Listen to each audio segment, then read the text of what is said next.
on this episode of A Tale of Two Hygienists.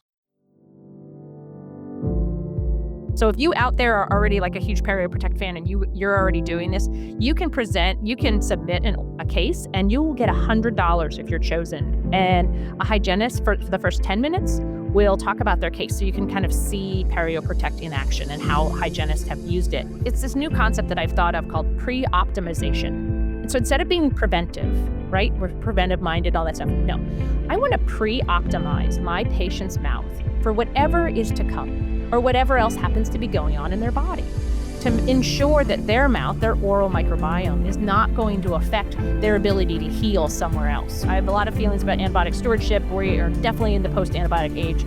I would love for us to really step away from the antibiotics and try these other therapies first to see if that's going to do it. And it's doing it. It's working.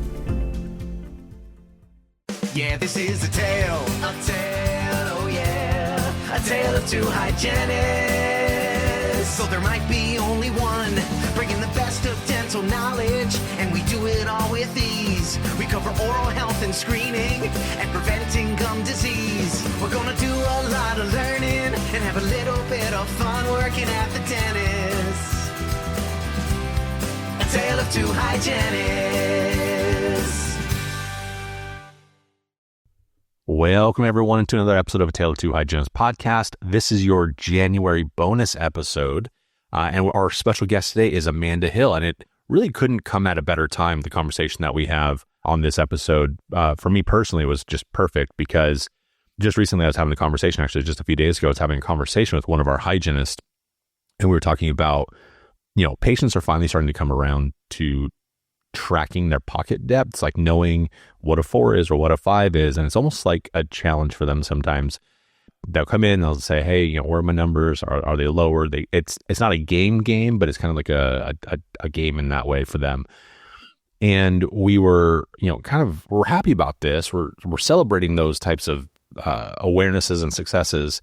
But kind of as the conversation evolved, we're talking about how pocket depth reduction is great. But probably the more important thing to look at is, are we currently having active inflammation and measuring active disease? And how do we get our patients to focus on that part instead of the pocket reduction? Well, in this episode, Amanda talks exactly about how we can do that and how we can incorporate what we call a gum score with our patients. It'll give them just a new benchmark to look at, something new to focus on. And I think it was awesome. It was a great conversation. Amanda also has a lot of tips and tricks in this episode. So anything that you want to use to help your patients, with their education or with their motivation or whatever, she has a lot of tips on this one. And I'm just really grateful for her time. She did a great job on this one. So thank you, Amanda, for being on. I also want to thank Perio Protect for their partnership with us on this episode. They are celebrating their 20th year this year. It doesn't seem like it's been that long. Man, I can't believe that. That's awesome. Congratulations to them on that milestone. Okay, that's it for this part. Now on to the interview. A tale of two hygienists. All right, welcome in, listeners, to the interview portion of the podcast. Today I'm joined by Amanda Hill. Amanda, welcome back for the third time this month. I'm excited to be back. I mean, really, I could just come back every week if you need me. I know. It's basically you're turning into a co-host at this point. It's like, okay, well. I wouldn't argue. Doing job offer here. But I'm really excited to talk to you about, first of all, I was just telling you right before we got on that, we had some really great feedback from the first two episodes of the month. Listeners, if you haven't had a chance to listen to it, go back and listen to those two. It's one recording, but we broke it into two parts just for easy listening sake. But you can really hear Amanda's passion for the profession, for advocating for hygienists and trying to problem solve and trying to make this world better. Is really good episodes. So go back and listen to those ones. But this one is if that wasn't my favorite thing to talk about, this is a very, very, very close thing. We're going to talk about Perio Protect today. You heard that on the intro. We just implemented that at my new DSO that I'm at, and it has been going off like gangbusters. And I wanted to talk to you about it because I think, how long have you been working with them? I have been working with Perio Protect for about 4 years. I think I got my trays 4 years ago, and that's when I was like, okay, I need to talk to you guys. Yeah. Yeah, I feel like we're on a similar path. I've been kind of in talks with them maybe a couple years before that. We had Lacey Walker, who you know, Yep. she was a big advocate for them for a really long time. It's like, Andrew, you got to get them on. Andrew, they're awesome. We got to do this. And then, of course, we had them at the first DSO is that about, yeah, about 4 years ago, about 5 years ago. So I'm glad that we're kind of on this journey together. Tell me before this, because this is a common question I think that people always have. What was your understanding about Perio Protect before that you even got your trays? So I understood that it was, something that delivered some kind of medicament below the gums, and I thought it was really good for if it was really bad perio, if you just couldn't even figure out the case, like, go ahead Yeah, and try this because, it's worth a shot, because nothing else was working. Like right? Because we've nothing else thrown is everything working. else at it. Let's try it. Yeah. Yeah. However, funny enough, my godfather is a periodontist in Iowa. Not somebody I've had a really close relationship with, but my parents, they lived together in Little Rock, Arkansas back when my mom was pregnant with me, and they chose Bruce as my godfather, and then my godfather went to dental school. He is one of the initial researchers for Perio Protect. Holy crap. So I, What like, are the saw his odds? name on a flyer, and I was like, "I think that's my godfather." And so then I reached out to Bruce and he's like, "Yeah, yeah, that's, yeah, I am." So indeed, he, as a periodontist, this is something that he has been using Mhm. successfully for a long time, he's an OG. It's interesting though, because I feel like this is definitely within the hygienist space, but every periodontist that I've talked to and had like firsthand like relationships with, like one of our periodontists that are at the new place, they love it. They think that this is great. They're so supportive of it. And I was kind of shocked by that. I don't know why I was. I just kind of thought that this was gonna be like a hygienist thing. I don't know. Yeah, it's interesting. I mean, I certainly have heard it both ways, but I gotta tell you, what is not to love about Perio Protect, Andrew? I mean, seriously, Seriously. tell me what's not to love about it, because I don't know. Yeah, and that's the thing. I've said I don't know how many dozens of times on this podcast. There's not a whole lot of things that I will put my name on, right? Like Andrew has to try and be as objective and keep his name out of stuff as possible because it's something that I have as like my position on the podcast. I have to try and remain neutral, but this one I just can't. For the exact same reasons of you're saying. There's nothing that I can poke a hole in, and I've been trying, believe you me, and I've had hundreds of hygienists underneath me trying to poke holes in this, and it works, it works, and so anyway, so I'm really excited to talk to you about this today because ever since you got your trays, like you're like, oh, this is it. Now you also work with them now, so you got your trays, and then tell me the story about like joining their team and what you do with their team. So I work with them as a KOL now. So, I Mhm. do speaking and I get to moderate their study club. So if you guys are looking for more options for CE, which, you can get with Tale of Two Hygienists, but Perio Protect has a study club that meets the second Tuesday of every month, completely free. And it's called Smile Smarter. And I interview a guest and we try to make it more of an interview style, a little less death by PowerPoint, and kind of a great way for us to kind of learn and interact. I'm picturing it as my own talk show, really is how I'm Yeah, how I'm en yeah. envisioning it, but, uh, Now, who are you? Are you Oprah in this talk show, or are you Ellen? I Like, think who I'm are Kelly you trying to Clarkson. emulate? I think I'm Kelly Clarkson. Okay. Yeah, I never watched that one, okay. But it's too new agey for me. Okay, so yeah. you have these study clubs. At the beginning of every study club, we present what's called an Orcos Award, and that is a hygienist presents a case. And it's really cool. So if you out there are already like a huge Perio Protect fan and you're already doing this, you can submit a case and you will get $100 if you're chosen. And a hygienist for the first 10 minutes will talk about their case. So you can kind of see Perio Protect in action and how hygienists have used it. And then the next 50 minutes are on some kind of topic. So, typically stuff that I'm super interested in because, if I'm interested in it, you're interested in it Of too. course, of Um, course. but the most interesting case that we've had recently was a hygienist named Jenny Marquez. And she had a patient come in who was referred to the dentist by her oncologist. And this patient hadn't been to the dentist in a long time, but was undergoing cancer therapy. And the oncologist, thank goodness, said, "Hey, your mouth is connected to the rest of your body. Perhaps you should get your mouth cleaned up so that the chemo will be more effective." And so the cool thing is I loved the way that Jenny thought about this case. If you saw the pictures of this case, you would see calculus, like, I mean, just bridges of it, right? I mean, the kind of pictures that make our fingers itchy and like want us to like, we want Mhm. to just go grab an instrument. Jenny held back and didn't do it. She didn't grab an instrument. What Jenny did for this patient was first put them in Perio Protect trays.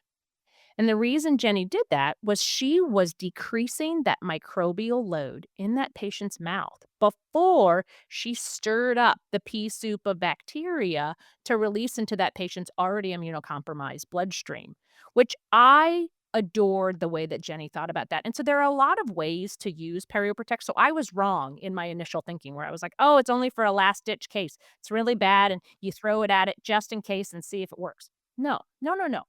Perio Protect, I wear Perio Protect trays every day. Perio Protect truly is for everyone. But I love the idea that, that Jenny had was it's this new concept that I've thought of called pre-optimization. So instead of being preventive, right? We're preventive minded, all that stuff. No, I want to pre optimize my patient's mouth for whatever is to come or whatever else happens to be going on in their body to ensure that their mouth, their oral microbiome is not going to affect their ability to heal somewhere else, right? Or when that flu comes, it's not going to affect, it's not going to be draining that immune system, which, our immune system's like a battery. The more things you plug into it, the faster it depletes, right? Well, Right. why have your mouth wasted, pulling from that battery? Let's pre-optimize our mouth. So not even thinking about perioprotect and like, oh my gosh, this mouth is a disaster. Even thinking about it in our patients that maybe we consider healthy-ish. And of course, Andrew, you know this, the one big side effect of perioprotect is that it happens to whiten your teeth Yeah. And freshen your breath. and freshen your breath. And that happens fast. The fresh breath happens really Yeah. fast.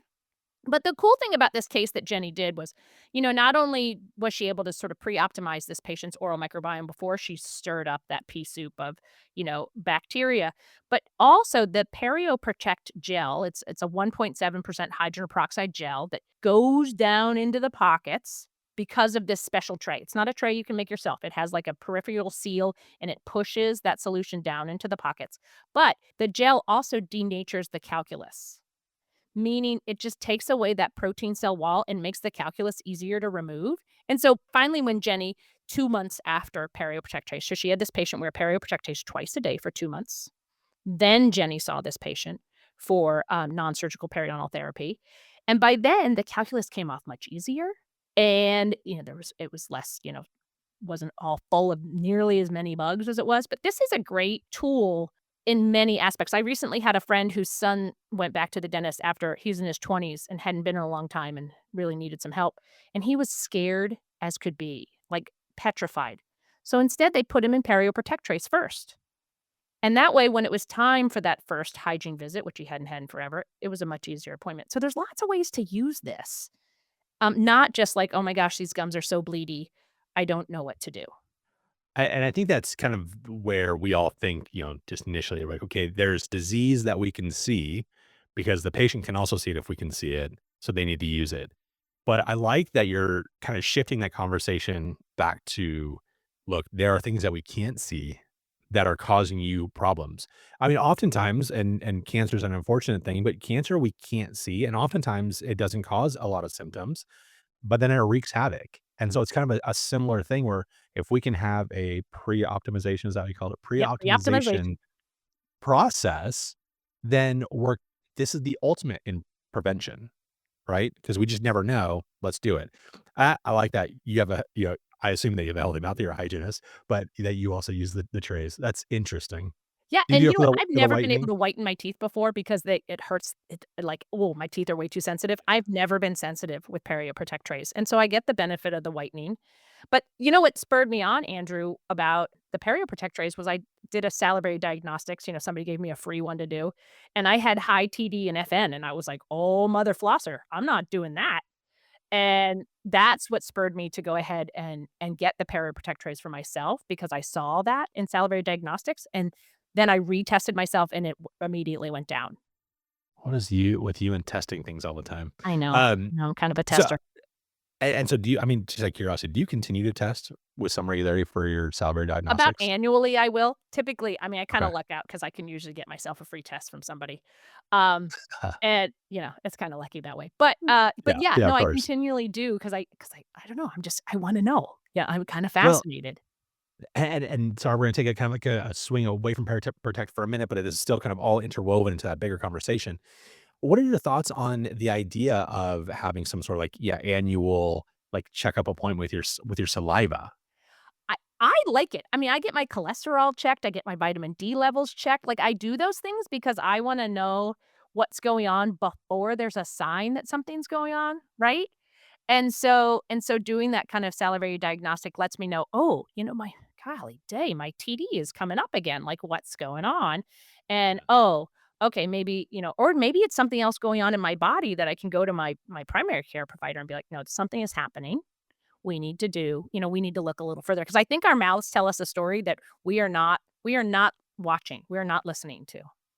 I agree. I Yeah, absolutely agree. I don't you do a month of like just you do all of your tests? Like I do in I thought I August. saw that That's my somewhere. birth It's month. I August. call it the month of me, and I do every kind of test that you can do, like, I get my mammogram, and I go to the eye doctor, and I do all the stuff. That way I remember. No, yeah, for sure. No, that's Yeah, funny. yeah. Okay, so getting us back on track. So I want to talk about like kind of endpoint stuff for a minute because pre-optimization is really important. It's great. I love the fact that also that there are other CEs out there for products that kind of help denature like the calculus and all of that. Perio Protect also does that, which is phenomenal. But I want to talk about kind of like real life expectations. Like, what are we really going to get? So, in a scaling and root planning appointment, maybe with irrigation, maybe without, our expectation, the things that we tell our patients, and this is what I've always been told, and you can correct me if you say something different.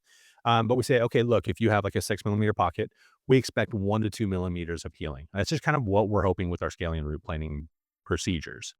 Is that on par with what you have said or what people say? Yeah, I think that's probably on par with what people say, yeah. Okay. I So think it varies so realistically, much though, but. well, let's talk. What are the variations? Like, what would cause a variation? Because it shouldn't be. If we're all doing the same thing, shouldn't it? I think each patient is so individual. I mean, I've seen sometimes where I do a non-surgical periodontal therapy, and then I go back and I'm like, "Whoa!" Like, somehow we just got 4 millimeters, like, of reattachment. How did that happen? And I don't know the answer. I'm I just mean, I excited. would I would assume it goes back to our like okay, you have bacteria, you have Yeah. home care. Like, I feel like there's a like checklist of things that are contributing factors. I think also your healing factors is another big like you know difference. So, what are we expecting if we well, actually, can you, before we do that, go through kind of the scenario of, if a patient comes in like full blown worst case, puffy, whatever, versus, moderate gingivitis, how many times should they be wearing the trays and all of that kind of stuff? Just go through that protocol first, and then let's talk about like end results. Like, what are we expecting at the end here? So, Perio Protect has a few different, models. Models, is that a good word? That you can follow, or I a think few so. different protocols. Protocols is probably a better word, that you can follow. Like, if you had a patient come in that you wanted to be maybe like Jenny, and you really wanted to, they came in, there's just a lot going on, and you're like, "You know what? We're gonna do trace first prior to any kind of non-surgical periodontal therapy."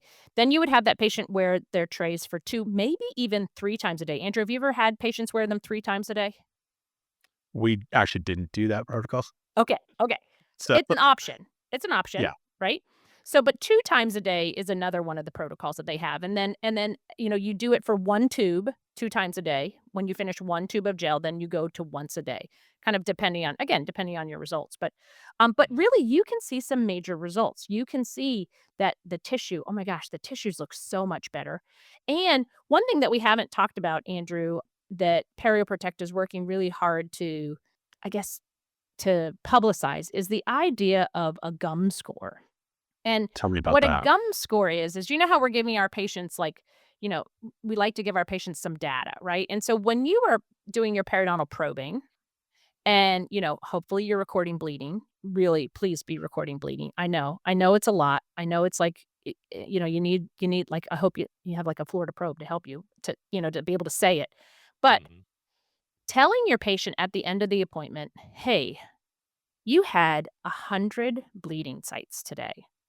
And that is a number that a patient can hear and remember and then work on before they come back the next time, right? And then they come back again and you go, "Whoa, you've done so much better." Like, you now have 45 bleeding points. Like, we are making some progress. And it's a great trackable way. It's kind of like your cholesterol number, right? I know that. Like, I know it when my doctor gives it to me, and then I actually like eat right and I exercise, and I'm like, "Oh, look at that number went down. I should keep doing what I'm doing." Like, it's helpful. And so, Perio Protect has really been talking about that gum score for all your patients.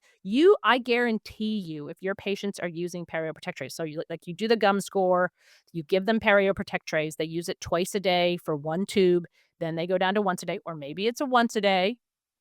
I guarantee their gum score, even if you haven't even picked up an instrument, this has just been, you just did all this in an assessment and you decided to wait for non-surgical periodontal therapy. I guarantee that bleeding score, that gum score will go down. And if it doesn't, there must be something super duper underlying. So, don't come back at me.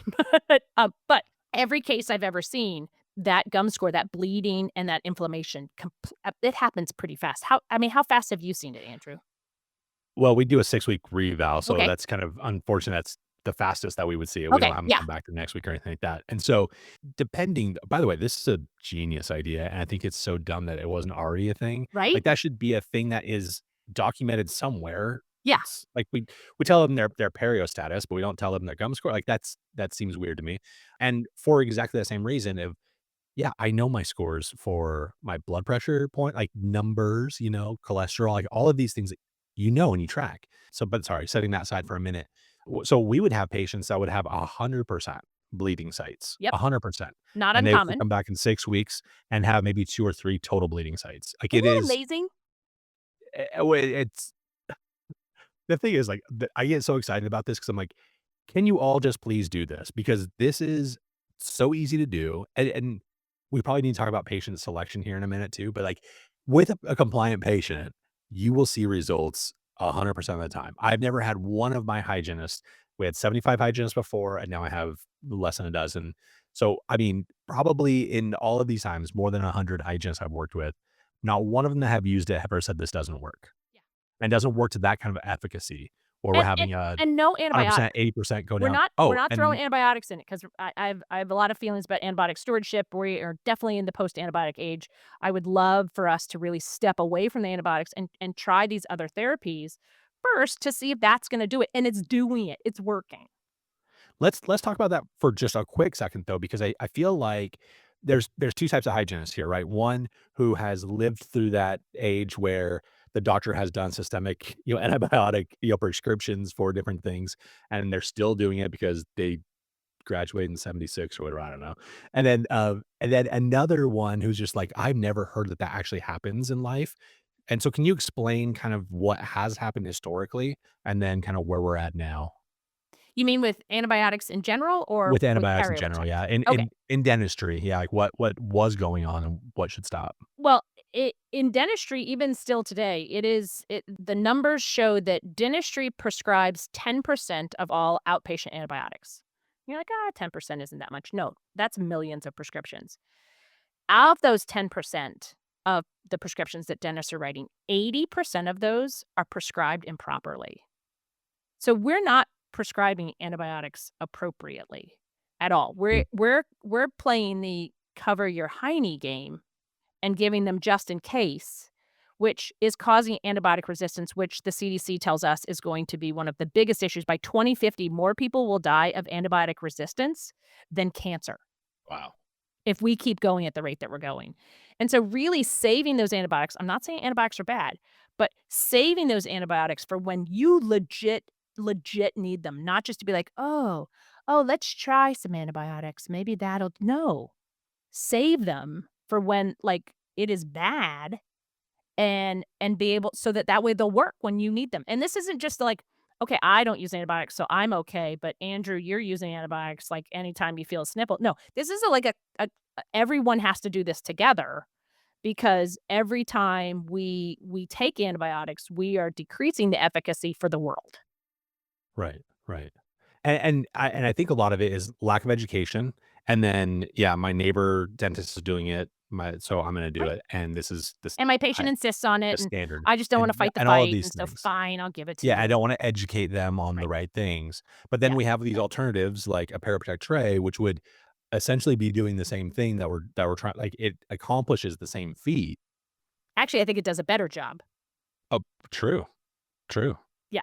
Yeah, I think it does. I mean, the whole story behind how Perio Protect came to be is Dwayne Keller, who the person that invented Perio Protect. He's a general dentist, and his mom had periodontal disease, and he did half mouth periodontal surgery. Remember when we used to cut back the gums?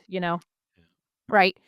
And so then his mom came in, in for her hygiene appointment, and Dwayne's like, "All right, mom, it's time for the other half of your mouth." And she's like, son, you are not doing that again because that was the worst experience of my life and my teeth hurt and I hated it." And she's like, "You better invent something that's going to fix my gums because you're not cutting my gums again."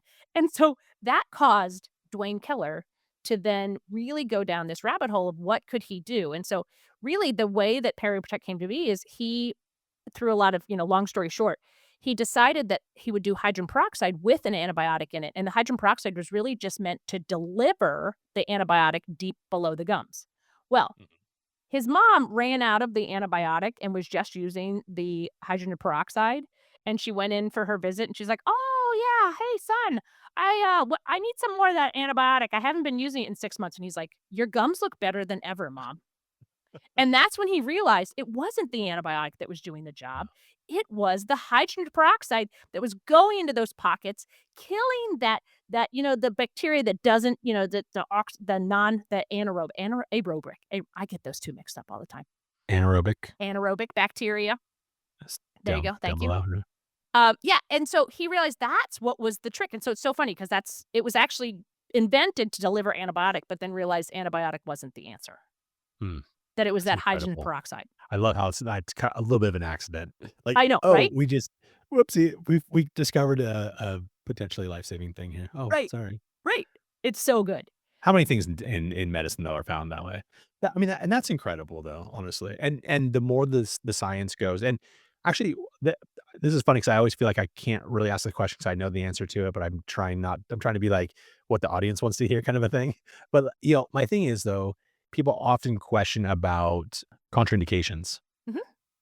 Are there any contraindications? Pregnancy, No, allergies, all of no. these other things? You can't be allergic to hydrogen peroxide. You're not allergic to hydrogen peroxide. I think the only time I wouldn't use it is maybe if somebody was in a mixed dentition. So we're talking like a little, a teenager, whatever. Maybe not then because the trays are only going to fit for so long as the teeth exfoliate and new ones come. That's about the only one I can think of. Can you think of one? I can't think of anything. Yeah, you're right. There's no allergies, and sensitivity is not really an issue like you mentioned No. earlier, and if there is, like, there's some other things that you can use to put in the tray to help with Yeah, sensitivity you can use on this the occasion. tray as a fluoride tray. You could use this tray as Mhm. a desensitizing tray. Like my godfather, Bruce, he has his patients use like Sensodyne, or you could use, you could use any kind of hydroxyapatite, 9-L hydroxyapatite paste, or like an MI paste, or you could put that in the trays and people could wear that at night if they wanted to. Yeah, Dwayne Keller has even done something crazy town. He has fused his 2 trays together in a forward jaw posture and made a sleep device out of his pair of tech trays. Of course he would. More Uh, inventions from Dwayne Keller. Yeah. yeah, seriously. So, yesterday I was speaking with a hygienist, and they were using when I and she's new to our company. I said, "Hey, have you used Perio Protect trays before? Let me get you trained on it." She's like, "Oh, well, I used this, kind of knockoff product before, right? It's the non-FDA approved ones before." And she's like, "Yeah, they're really thick and they're this and this." And I was like, "That doesn't sound like them. Let's go look at the model." So tell me about kind of I don't even want to say competition at this point because it's not really it's apples and oranges honestly, but like, can you explain to the audience kind of what to be aware of out there in the marketplace? Absolutely. I mean, with anything good, right, people are gonna be like, "Well, I can make the same thing," right? And so you're gonna see some people that are gonna try to copycat it. The Perio Protect trays are an FDA approved medical device. They have an internal peripheral seal that is like you take a scan or you take old school impressions, whichever, float your boat, but scan is so easy, right? And you send it off and then you get this tray that has this internal seal that pushes that peroxide gel below the gums. And there are other copycat peroxide gels on the market that claim they have, like, you'll still see 1.7%. Some of them out there even have formaldehyde in them. And so patients are like coming back and they're like, that gel did bad things, or that gel's giving me sensitivity. Double check and make sure that they haven't gone to, like, knockoff brand because they think it's better. It's not. It could have some ingredients in them that aren't safe and that aren't that same formulation that's going to do what Perio Protect does. But these trays are very unique. And so without that specific FDA-approved patented peripheral seal, it's not gonna do what the Perio Protect does. Pushing that peroxide gel, I think I read, Andrew, and correct me if I'm wrong, that it can go up to 9 millimeters deep in a pop. That's what I know too. Yeah, the Yeah. gel can go 9 millimeters deep, my friend, with that special seal. Like, when you put your trays on, I mean, literally, I made that noise, but that's what I feel like when I put my trays in. It's like sucky. It's sucky seal. And then you can start to see the bubbles, like, against your teeth. It's really super cool. Yeah, I mean, and honestly, like, I really think that people should go in and do like a training course at some point, even if you don't plan on using it in your office, because we're talking about the bubbles, though. That is part of the, how like crowns have delivery appointments, like we have delivery appointments for the Perio Protect trays because they are made in a specific lab, right? So they're created the right way. And you have to measure to make sure that that seal is done right. Make sure those bubbles like aren't escaping out, out the side. The gel's not escaping out the side. So I recommend, honestly, everyone, even if you don't plan on using it immediately or, even necessarily in the future, you got to take that training because it's just fascinating. Plus all the science and the evidence is really cool. I want to end though on just a recap on the study club, just another pitch for that, because I think that that's something really cool. And it's actually a little bit unique. I had a guest, it was probably almost a year ago, and we were talking about study clubs, and I just get so excited about them. But then I'm like, there's no one around here doing them. And I know there's a little bit of Zoom fatigue, I think, sometimes with life, but I also think that there's a community vibe that we're all missing because we're not going to study clubs. Right. So where can they find it? How can they sign up? All of the details for that. So it's super simple. You go to perioprotect.com/smile smarter. And it'll show up right there. And if for some reason you can't find it, just, shoot me an email. I'll help you. But the idea, Forward slash? is it forward slash, backslash? I don't know. It's a Are you going slash. to try that again with the forward slash? Yeah. It's because it's leaning forward, right? Whichever slash the slashes are. But Andrew, I think part of, in that last podcast you and I did, we talked about kind of some of this angst that we have in hygiene. And I think some of that is coming from feeling like Groundhog Day. And the idea behind this study club is really to open our eyes to, like, what other awesome, amazing things can we be doing with our wicked smart minds that we have? And I'd love to, have you all come in and join that community to really be able to push hygiene forward, because, man, we are smart and we can do a lot of stuff, but we got to learn and we got to push it. And honestly, I think that sometimes we get frustrated by not seeing the results that we expect. And I think that we think that there's nothing out there that's going to help us achieve that. There is something out there, you guys. There's and not just with Perio Protect. I mean, Perio Protect's the answer for multiple of these things, but it's not the answer for everything. And so we have to learn about new modalities, new trainings, all that kind of stuff. Amanda, thank you so much for being here. If someone want to reach out to you and ask you very specific questions that we didn't get a chance to talk about on this episode, well, how can they find you? How can they reach you? You can find me at amandahillrdh@gmail.com if you want to email me. Social media is amandahillrdh on Instagram and Facebook and LinkedIn. So feel free to shoot me a message and I will find it. And I promise I will get back to you. You actually will too. That's what a nerd you are. I legit will. Okay. Thank you. Yeah, this is a tale, oh yeah, a tale of two hygienists. So there might be only one, bringing the best of dental knowledge, and we do it all with ease. We cover oral health and screening, and preventing gum disease. We're gonna do a lot of learning, and have a little bit of fun working at the dentist. A tale of two hygienists.